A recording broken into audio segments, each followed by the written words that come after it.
আপনি সৌদি আরব আসেন আর যেখানেই যান, যদি আপনার রুমমেট ভালো না হয়, আপনি যাদের সাথে কাজ করবেন তারা যদি ভালো না হয়, আপনি বিদেশ করে শান্তি পাবেন না। কারণ তারা আপনাকে সবসময় টুকটাক মানে কাজের মধ্যেই রাখবে। ছোট ছোট কাজ মানে তারা করবে না, আপনাকে দিয়ে করাবে। কারণ তারা করলে তাদের একটু কষ্ট হবে। এখন তারা তো নতুন হয়তো, মানে আপনি তো নতুন, তারা তো অনেক পুরাতন, তারা তো জমিদার। ঠিক আছে, এখন তারা হচ্ছে গিয়ে আপনার আহ, নতুনত্বের মানে এই জিনিসটা তারা কাজে লাগাবে। সবকিছু তারা আপনাকে দিয়ে করাবে।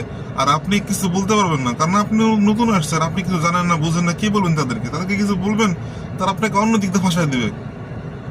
যার কারণে আপনি কিছু করতে পারতেছেন না, কিছু বলতে পারতেছেন না। তারা যা বলতেছে তা চুপচাপ মানে কি অসহায়ের মতো সেটা করতেছেন আপনি। আর এটাই করতে হবে, কিছু করার নাই। প্রথম প্রথম আসলে একটু ধৈর্য সহকারে এগুলো করতে হয়। কারণ সব মানুষ তো এক না। যদি ভালো রুমমেট পড়ে আপনার সাথে তাহলে তো আপনার কপাল সেটা, কিন্তু বেশিরভাগ সময় খারাপটাই পড়ে।